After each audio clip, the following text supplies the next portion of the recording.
Hello and welcome back. Welcome back.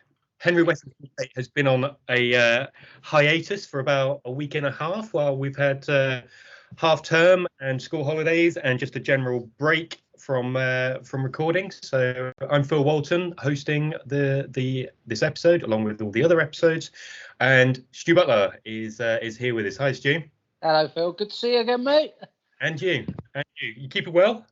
Very well, very well. I'm keeping inside because the weather is absolutely abysmal outside, but we're keeping well. The kids, or the kid and the wife are out at a Halloween party, so I've got a bit of time to do some recording. Excellent. Nice to see you all dressed up in your Halloween kit as well. Yeah, well, the way Barcelona are playing this year, it's a bit of we won't refer back to Man United being a complete shock inside after yesterday. We're back. We're going to win the league again, which is brilliant. And I watched Nottingham Forest the other day. Very good. Late goal. Yeah, they're doing that a little bit at the moment. It'll be better if they converted their possession into some goals rather than leaving it last minute. But anyway, not the subject of this podcast. No. So we are, after a week or so's break, we're actually returning to part 2 of our trip through the Alcoholics Anonymous program. So this is a 12-step program, very, very successful. And it's something that if you are struggling with alcohol misuse, then it's something obviously that we would refer you to. Globally, it's very successful. But your experience of it for some time was very good, set you on the right path, but there came a time where you felt it was not quite for you. And we discussed a lot of that in the first episode. Anything that you want to pick up from, Stu, before we move into the 6 to 12 on the 12 steps? Not particularly, Phil. I would just direct people back to have a look at the last episode. We won't, like we always try to avoid going over old ground too much. What I have actually, I've listened to a couple of podcasts recently, a couple of Rebecca's Unashamed Alcoholic podcasts, and I actually listened to a Rich Roll podcast. You'll probably know Rich Roll through he's a triathlete, isn't he, or an Ironman, whatever he is. But I was listening to his podcast the other day. It was episode 250 or something. It was the first one I listened to. And actually, the gentleman, again, whose name I forget he was interviewing, but he made a very good point. He'd been through a 12-step program as a recovering addict. And he said very early on, he came to the understanding that the higher power that was being discussed was actually, or he thought, the higher power is you, it's yourself, which is, I don't know if that's the realization I came to sort of in the steps 1 to 5 that I completed, but I was very much of the same opinion that really, if I'm going to get sober, like I said in the last episode, it's going to be down to me. It's not going to be down to the higher power. So I just thought that was a very good point, and it resonated with me that what we've discussed today, what you'll probably hear the words God or higher power as Phil explains the steps, reads them out at the start of each discussion we have. But yeah, I just wanted to say that really. For me, any program, any 12 or any step program or getting sober, I soon realized that getting sober was more about me than committing to a higher power or God. I was happy to believe, but in my heart of hearts, a higher power, whatever that is, was not going to get or keep me sober.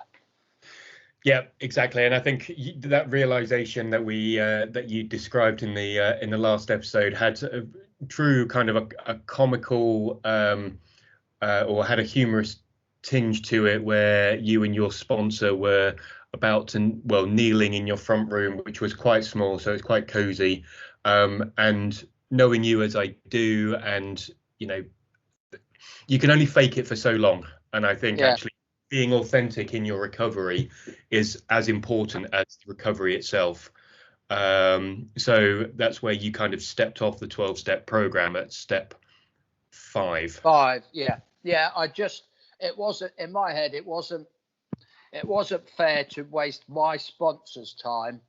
And it wasn't right for me to continue to, although I continue to attend AA, it wasn't right for me to finish the 12 steps just to feel more comfortable within an AA environment if I didn't believe in the process, which, in all honesty, I didn't. Well, I didn't believe. I didn't believe the 12 steps were what was going to keep or get me sober, like I said about 3 minutes ago. Yeah. Okay. So at the end of last episode, we completed steps 1 to 6 in discussion. So today is 7 to 12 is where we're going. So let's start with number 12. Oh, number 12. Number 7. That'll throw me notes right now. Come on, Phil, get back in the game. It's only been a week. Okay. So yeah, number 7. So although you've not completed these, I think it is, you've had discussions about it. You've got enough knowledge to kind of talk us through. And I think what we're not going to do is, although you didn't complete it, we're not going to rag it out and say it's not right for everybody. I think it's I think it's important to set the tone through the rest of the recovery episodes.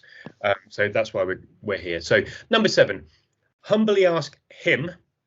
So let's assume him is God and God is a him. Whole load of other things to unpack there, isn't there? Yeah. We'll humbly ask him to remove our shortcomings. So take it away. Yeah, well, it's very much, if you look at step 3, I mean, if you've got step 3 in front of you, Phil, have you? Step is made a decision to turn our will and our lives over to the care of God as we understood him. Yeah, so it's similar. It's more specific, but it's very similar in that way that we are making a decision within ourselves to turn our thoughts, our feelings, maybe our wrongdoings over to, let's just say, God. We'd say I have identified God as my higher power. So yeah, it's, for me, again, this is one that I looked at and just thought it's an easy option. Which again, I wasn't behind it. So when it says to remove our shortcomings, in the discussions that you had perhaps with your sponsor or those discussions that take place in the AA meetings, shortcomings that they refer to in respect of just your alcohol misuse, or are you looking for a greater outcome than being sober? So you will have, I hate to break this to you, you will have many shortcomings, not just your addiction to alcohol. I mean, your choice of football shirts is one of them. I might cut this podcast short. But is it looking for something wider than your? It is. Yes, I mean, if we look at, so obviously in step 4 we made our moral inventory and yes, that would have involved many things outside of addiction. I guess if you draw, everything back then, writing that moral inventory, everything or majority of things would have looped back to my addiction. I'd have been apologized, or I'd have been writing down things like all the people I'd upset, all the people I'd deceived, all the work colleagues I'd let down, all the money I'd wasted over the years. And looking forward, although this 12-step program is aimed at my sobriety and anyone else doing the 12 steps, is sobriety, but the aim is happiness within sobriety. I think it would be fair to say contentment, happiness, a sane mind. Sobriety is the main aim, but I think we anyone who would understand with anything in life, if you try and stop eating chocolate, and you can stop eating chocolate for 6 months and be thoroughly miserable because you don't replace that chocolate with exercise or fruit or something that you enjoy, something that gives you pleasure. And it might not give you that instant pleasure, but if you don't find something to replace it with, you're going to start eating chocolate again. You probably are. And I think, to answer your question, the overall aim is to find happiness and sobriety within your day-to-day life, outside of the happy times of, a nice holiday or a big social event. You need to be happy in your mind more often than you're not. And as an addict, yeah. Okay, that makes sense. So you touched on this very briefly. Point 8 is you've made a list of all persons we had harmed and became willing to make amends to them all. So is that the sort of thing, although you didn't go through the steps, is this the sort of thing that you did anyway?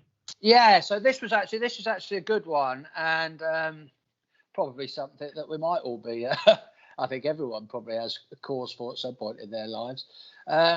So I did actually make a list. I made this list at some point after I'd stopped the 12 steps. But for me, and one thing I remember writing this list, and there was one guy at work. I won't mention names, but there was one guy at work, and I've known him for a long time, fairly long time, only in the work setting, but he is quite a good friend. And I had lied to him throughout the last few months, because I'd speak to him on a daily basis at work, obviously, and he used to ask me quite regularly about my drinking, because we used to do a bit of drinking together. And I just remember I used to basically told him I'd stop drinking when I hadn't. And it really, when I wrote my list, this one particular guy, and I did seek him out afterwards, because I remember I just lied to his face constantly. There was the obvious ones, there's friends and family, and like I just mentioned, all the things that I'd done wrong.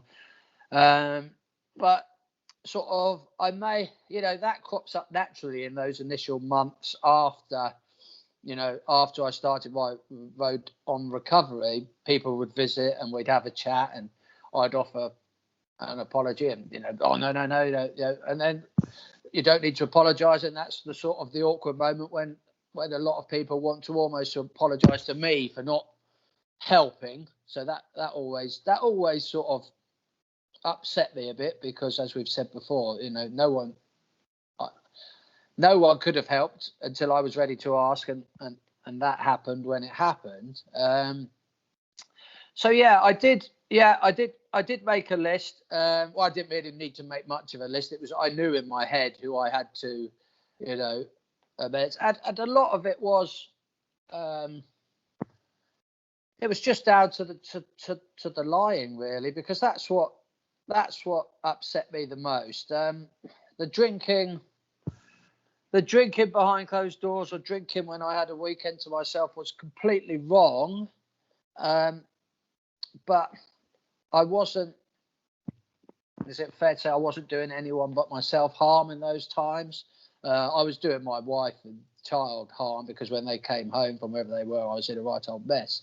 But the amount of people I lied and fibbed to and deceived over the sort of space of 2 years, they were the people who featured prominently on my sort of list through step 8. Yeah. Okay. And the 8 and 9 are actually linked. So step 8 was obviously make the list, and step 9 was make direct amends with those people, except when to do so would injure them or others. Sounds like there perhaps wasn't an injure option, or kind of moral distress or kind of emotional distress, anything like that came from it. Were there any people that were harder to apologize to than others, or were there any people that perhaps found it hard to take the apology? There were, do you know, it's funny because obviously my wife had lived the whole experience. So where it says, you know, make direct amends, except to sort of, except when to do so would injure them or others, it got to the point quite quickly where me and my wife didn't really discuss it too much because it just ended up dragging up bad memories. You know, I'd said my apologies and my wife had, you know, accepted them and we moved forward. There were some people who didn't, quite obviously didn't understand addiction, and I didn't understand addiction back then. I understand it more now. You know, I understand mental health a bit more now, and it was quite obvious when I sort of approached the matter with a few people, and there was a couple of colleagues at work, sort of I broached the matter, and quite quickly on in the discussion, I just thought, you know, there's no point here. They don't understand, and I couldn't articulate it well enough to get it across, and it would have just, you know, it would have been a pointless conversation, really. I've never, my great auntie, I've never discussed it with her. She is aware of my problems, I'm sure, but I've never had a direct conversation with her about them. My nan's not alive anymore. This is my nan's sister. We see her regularly, but it's not something that has ever been raised, and I think that's probably more because, yeah, you don't. Probably not a conversation that I need to have with my great auntie. I don't, you know, it wouldn't be very pleasant. I'm sure she's heard the rough outline of it from other people, but well, I don't think anything would be gained from me going through it with that. And it's much like I will have the conversation with my daughter at some point, but she's only 5 at the time. She was 1 when this was all occurring. So at some point I'll have that conversation with her, but you know, there'd be no point having it now. That wouldn't be to sort of injure her, would it? She just wouldn't understand. Yeah. So that actually takes us off on a little tangent, really. But have you thought about what that conversation might go like, and at what age you think that she would be ready to hear it? I don't know what you know, we do every now and again. She will ask. It was at the dinner table not so long ago, and I think maybe my wife was having a beer, and she just happened to ask if I was having one, and I just said that Daddy doesn't drink beer, and she did say why, and I just said because it doesn't, you know, Daddy's allergic to beer, which is something that she can understand. I would assume she would probably, I don't know what, some point between 11 and 15. It depends. I guess it depends how grown up she is, or yeah. I mean, if she comes to me and asks me any time before she's 11, I wouldn't have thought there'd be much benefit unless they've had the discussion at school, or she may have done some reading. I'd be very surprised if she had. But again, is it the case of when she starts wanting to drink alcohol, we have the conversation with her? I mean, I'm sure she will notice at some point that Daddy doesn't drink alcohol, but I don't really know how that conversation will go. Yeah, I guess it might also be something that has to be revisited based on age, levels of understanding, you know, questions that you might have as they go along. Yeah. And yeah, okay, just slight tangent, but that's fine. Yeah, good tangent. Yeah. Okay, so we've done 8 and 9. Number 10. Continue to take a personal inventory, and when we were wrong, promptly admitted it. So feels a little bit of a repetition of basically don't just make a list of people that you have wronged in the past, but continue to apologize when you have people presently. Yeah, and I think with the personal inventory, obviously we've discussed like the daily gratitude lists. That is something that ideally, when you're working to an AA program, or I assume other such programs, you will make your daily inventories and your daily gratitude lists, and they can be both positive and negative. I would like to think that in recent times I am better at understanding when I've made a mistake. I don't always you don't always want to admit it, do you? But I have tried in sobriety and recovery to be better at admitting when I'm wrong and promptly, it says promptly admitting it, but dealing with it as well. I've had incidents, within family, friends, work, where in the past I may have either let something, had a bit of a shouting match with someone, say at work, and just let that be that, and that's it. We go our separate ways, and we just either don't talk to each other, or we understand that we don't like each other. And I've tried to move away from that. I haven't always got it right, but I think some of the things I learned within AA, I have become or understood that, it's, for example, if it is a work colleague, if I am going to be spending every day with that work colleague for the next 4 or 5 years, say, it's better to deal with it. And we might have that conversation and still understand that we don't like each other and we're going to not talk, or we're going to avoid each other. But let's do it in a manner where we understand why, not just, well, why don't you fuck off? No, you fuck off. Well, we haven't got. I've tried. We're having a couple of times at work where I have made sure that we get to the bottom of the problem, and the problem is still there sometimes. Yeah. Yeah, I think it's just, I guess, showing that level of maturity, isn't it, to go back to an issue that when the heat is taken out of the argument. Yeah. Like you say, you don't want to just coming back to it and just kind of going, this is my point of view, when the heat is out of the situation, and you can have a more mature, rounded conversation, balanced even, where it's okay. You said something right at the very beginning that's kind of piqued my interest about gratitude lists, and they can be both positive or negative. So what would appear on a gratitude list that's negative? I probably didn't necessarily mean negative on the gratitude list. I probably, when we're talking to personal inventory, I would have made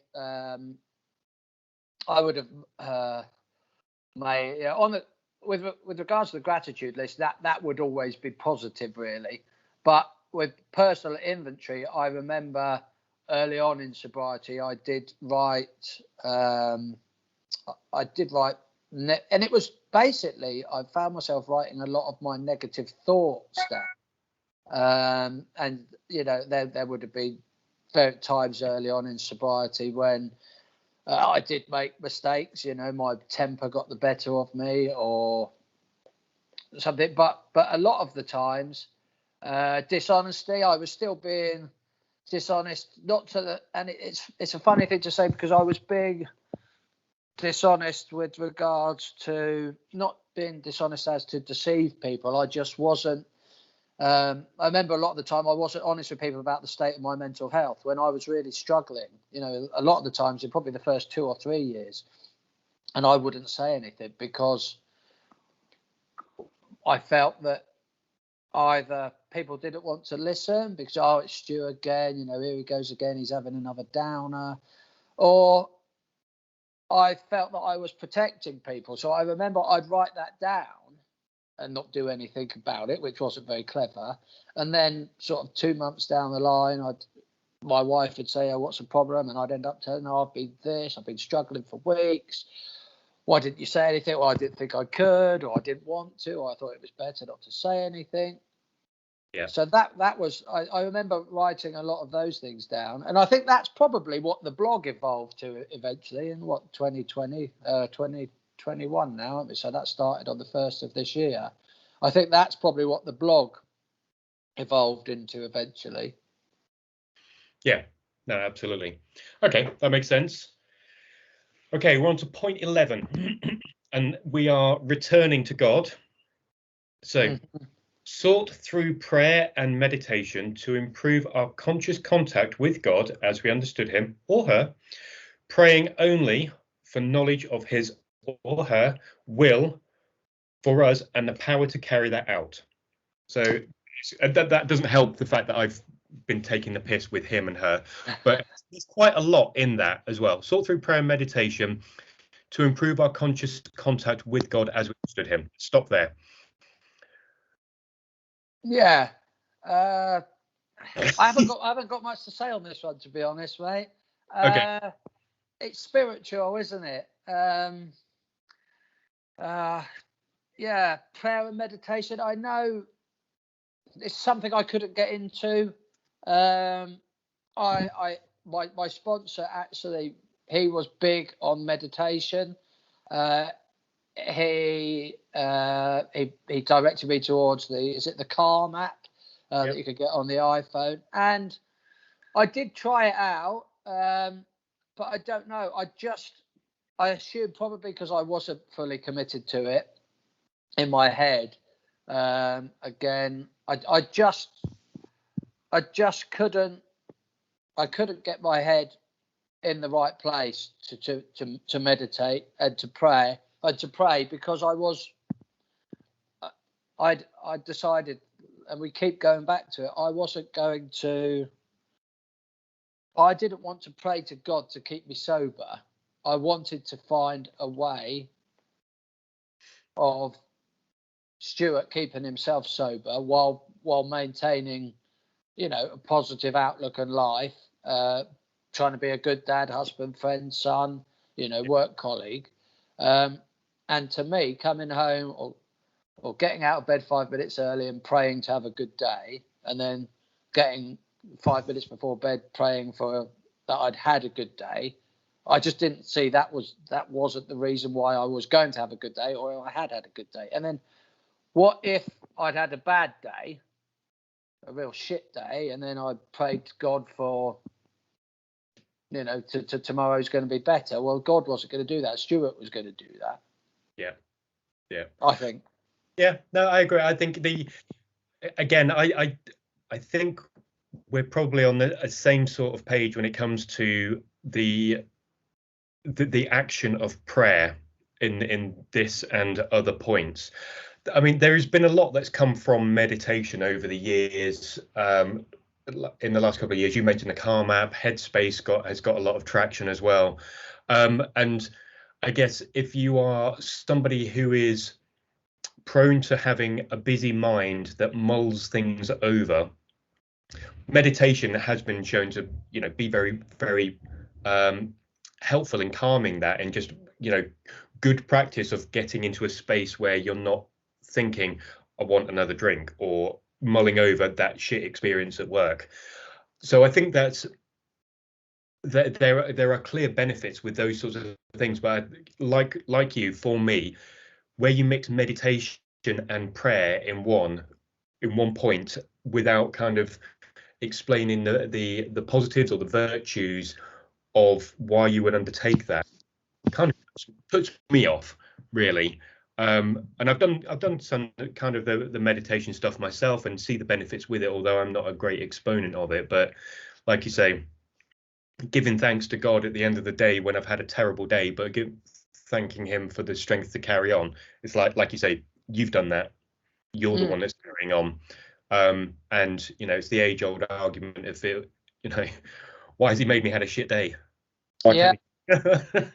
And there will be people who have answers to that, and I'm flippant with my response to it, so I apologize on that level, but yeah, not for me for that. There is a part 2 to point 11.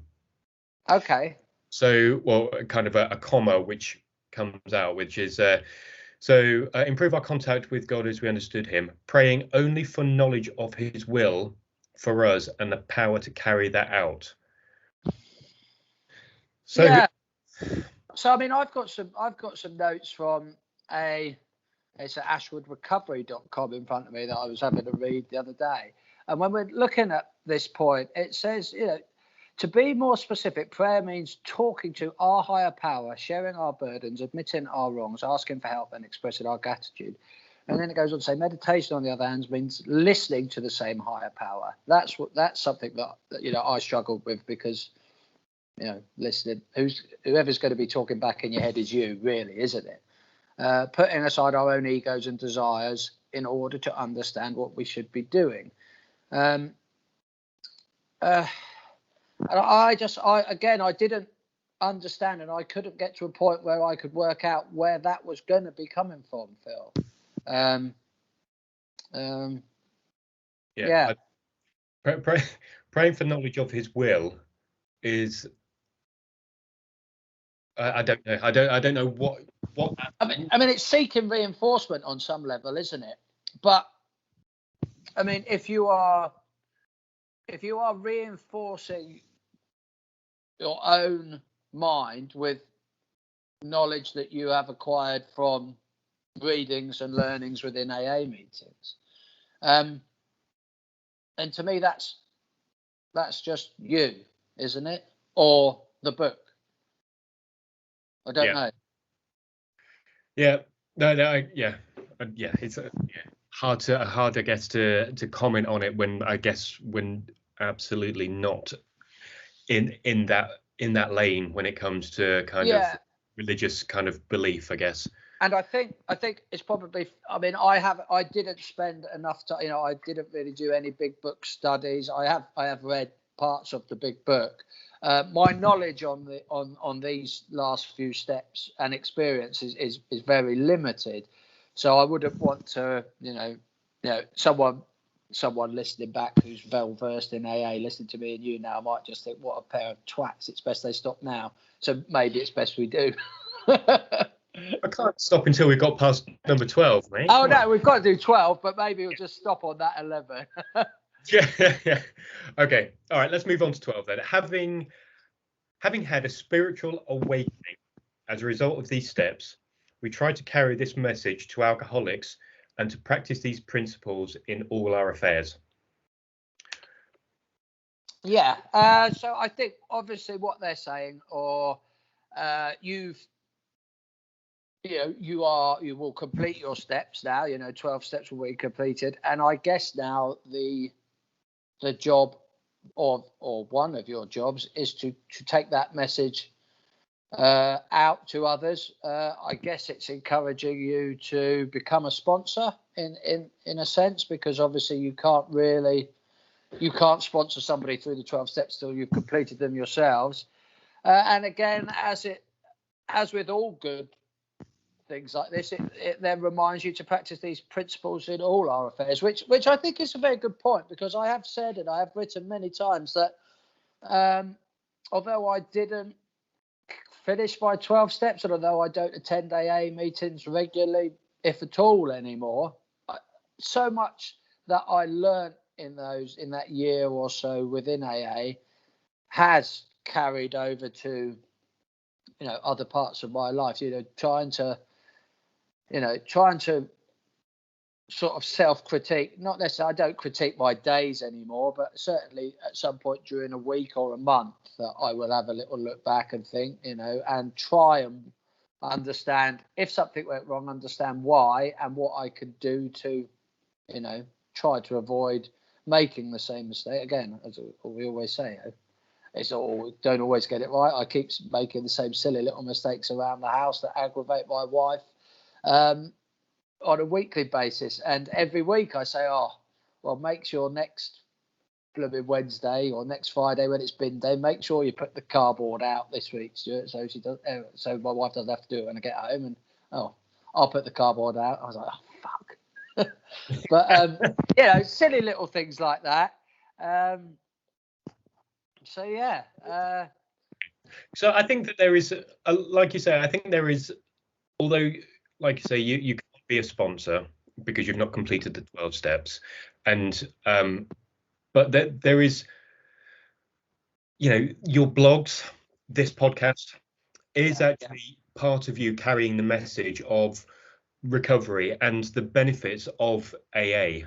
Like, there will be people like you that it's not for them, for whatever reason in terms of going through the steps. And I think you realized actually, or you said on the last podcast, that it felt like it would validate your recovery if you completed the 12 steps.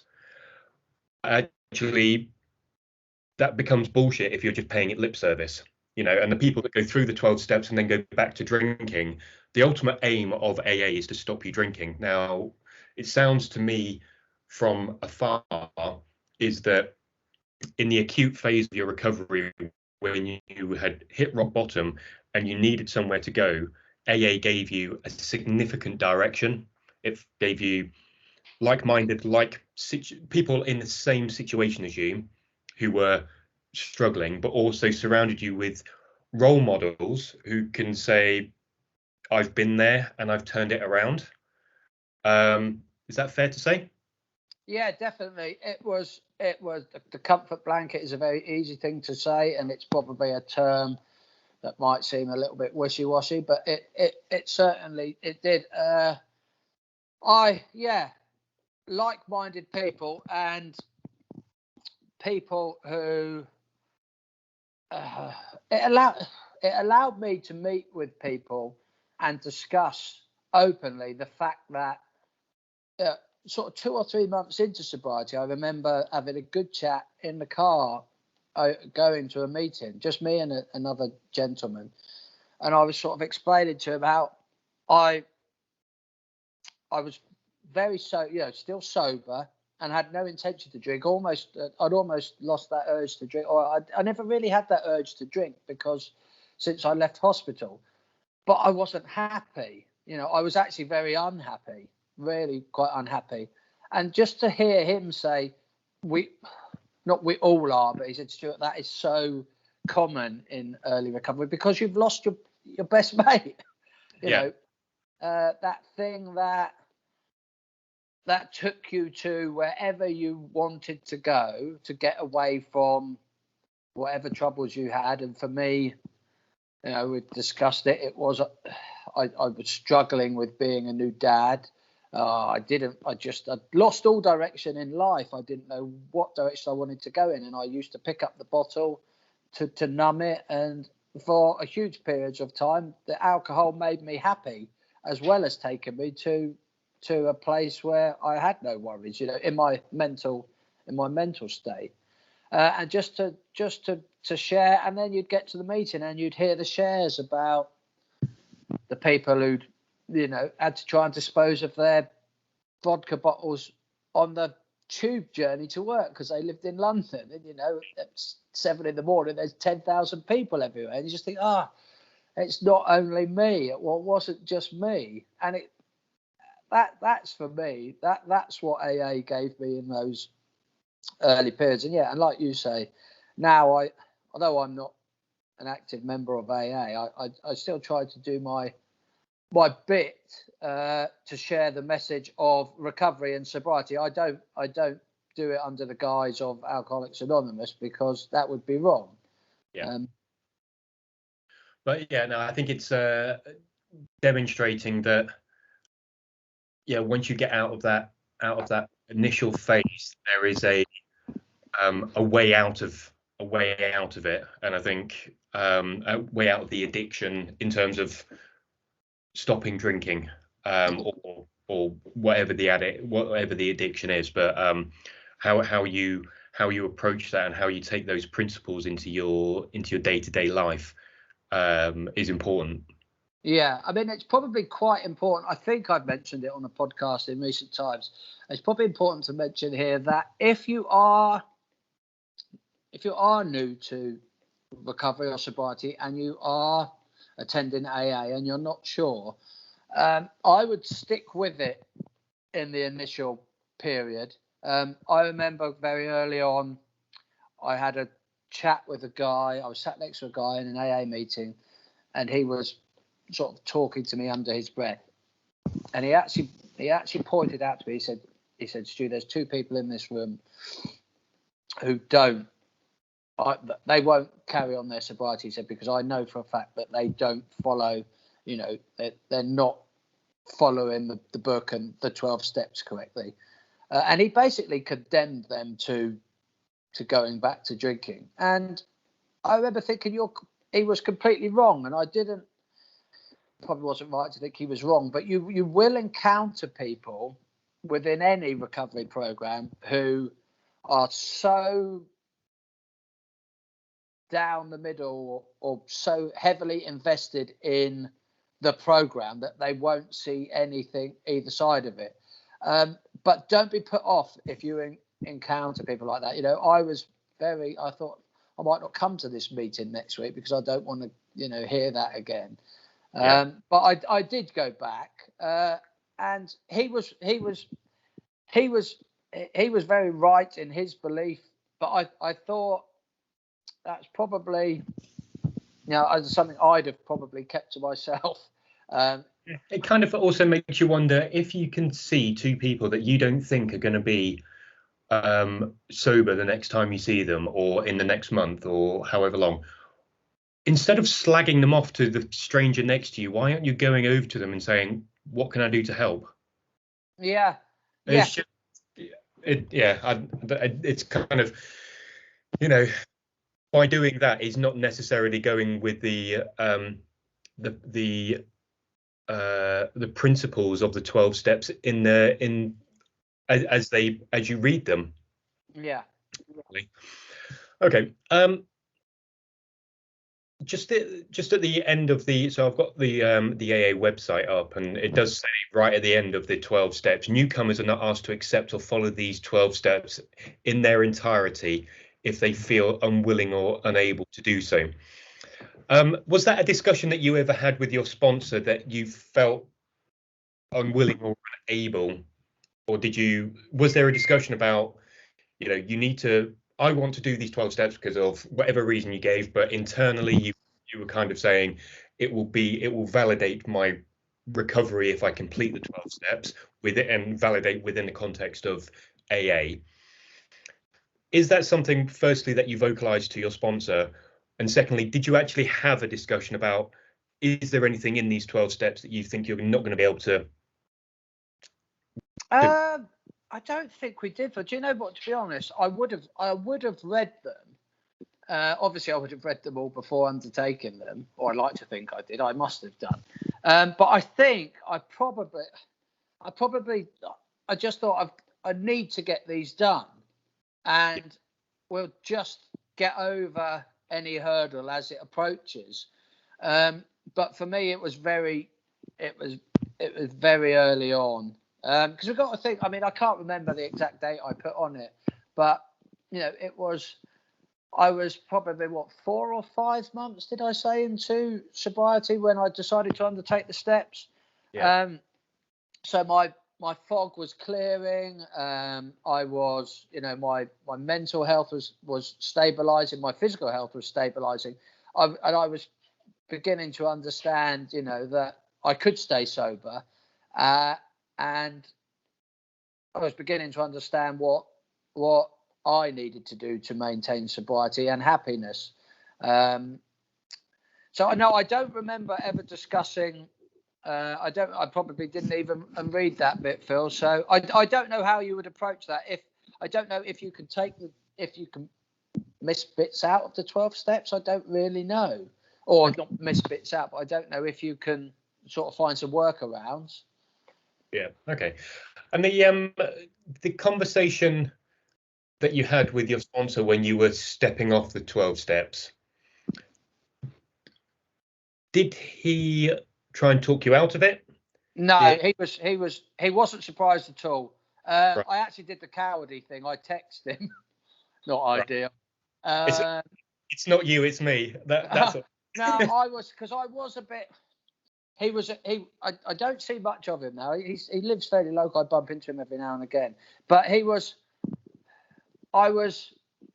a bit wary because I knew I'd made a decision that I was going to stop. But obviously he'd made a commitment to me and I'd asked him. So it wasn't, I felt bad. But also I'd come to the decision that I didn't want to waste his time. And even if I did complete the 12 steps, I knew it would have just been bullshit for me.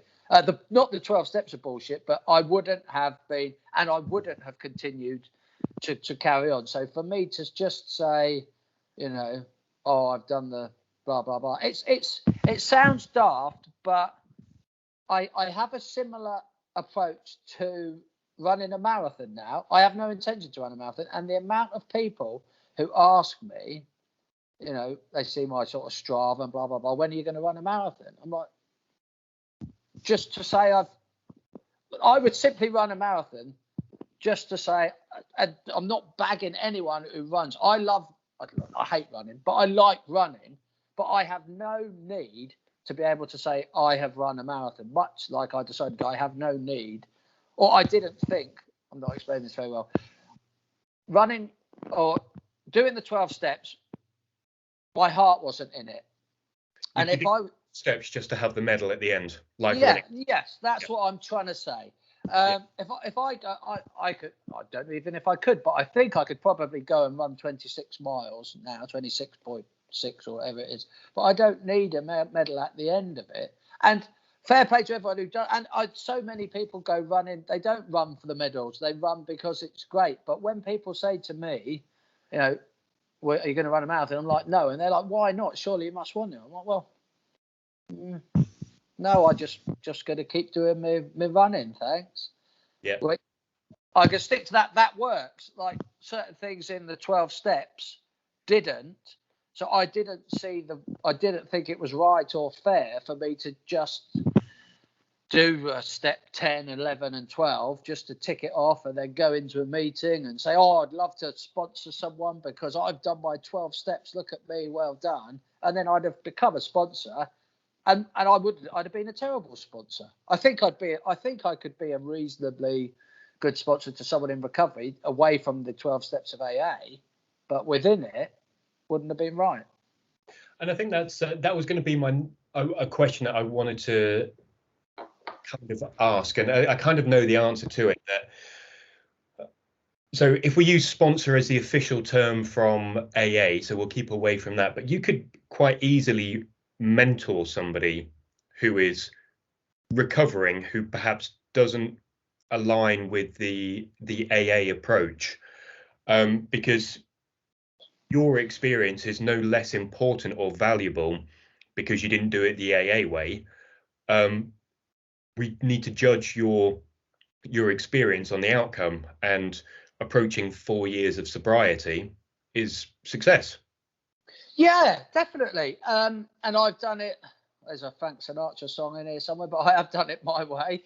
And that would be the mentoring. I mean, if anybody, you know, approached me and asked me, you know, what's the key to sobriety, I could point them in the direction of what has helped me: physical exercise, and doing as much as I can to ensure my mental health is stable, because my mental health is fragile at certain regular periods over the course of a year. You know, I'll have 3 or 4 times a year where I do struggle, sometimes more. And that's, you know, we could also, no point discussing all the things that I do to stay sober, but it wouldn't necessarily align with AA. So yeah, and there's so many people out there. That's it, isn't there? There's so many people. Yourself, with, you know, within autism, you're well versed. You're obviously diagnosed later in life, and you know, we would all be very good at offering advice to others within that area that works best for us. I mean, I don't understand autism, so I wouldn't, or well enough, but I don't know if it's very strict or regimented. What I assume you found a lot of things that work best for you, and a lot of things that the textbooks wouldn't necessarily promote. Yeah, and I think that's the thing, isn't it? That actually, whether it's addiction or whether it's a neurodevelopmental condition like autism, or whether it's a chronic illness, you know, everyone's experience is different. Yeah. So actually, offering advice is a dangerous path, I think, sometimes, because it worked for you or it works for me, but that doesn't mean to say it works for everybody. You can offer kind of like an ear and have you thought about, but the next person that comes along to you and says, I want to get sober, it's like, right, do it the Butler way is not, it's not right. Yeah. It's not No, right. It isn't. I mean, for me to say, well, what I would suggest is try and run 20 miles a week, drink lots of water, make sure you go to bed at 9 o'clock, and try and understand, try and work out, or try and get your mental health to a point of blah, blah, blah. They might go and run 20 miles one week and just think, well, that can fuck right off. I'm the most miserable person in the world. For me, that works. I think we all understand. I think it's probably it's a medical fact that exercise promotes good mental well-being, but you have to be at a certain physical point to undertake. You can start walking, blah blah blah. You can start doing, but yeah, I think the point we're trying to make here is, we have to be. What has worked for me, a lot of it is very broad spectrum. It's what anyone would do to make sure they're fit and healthy and their mental state is pretty good. But certain things that I do wouldn't work for anyone else, I don't think. I've been considering going out for a run in a minute, because if I go out for a run in the tornado, in my head, going out for a run tomorrow when it's not or a lot easier, it just makes things easier. I have to put myself through a certain amount of adversity, shall we say, to make sure But there's value. Yeah, it's true. That doesn't work for a lot of people. Most people think, what the hell, why don't you just go running tomorrow? Why put yourself through it today? I almost need to, but a lot of people don't. Yeah, exactly. Okay, so looking at time, we're over our self-imposed designated 45 minutes, so it's flown by yet again. So we will pick up again either in the week or within a week, and we're going to start working through your kind of recovery. Like we said at the beginning of episode 10, the start of the AA steps, it was helpful to kind of set the tone for recovery by understanding what the 12 steps were and why they weren't going to work for you. But I think now the direction that we're going to take is looking at your recovery in some specific details. I mean, just things like, how do you, there are moments in, like I was thinking, I had a beer during the rugby yesterday. There will be points where it was just natural for you to pick up a beer. How do you start ordering your life, or do you avoid parts of your life to maintain that abstinence and that sort of thing? So I think that's the sort of direction we're going to take, and how you normalize being sober and ordering your life around that, I guess, is kind of where we're going to go for the next couple of episodes. Been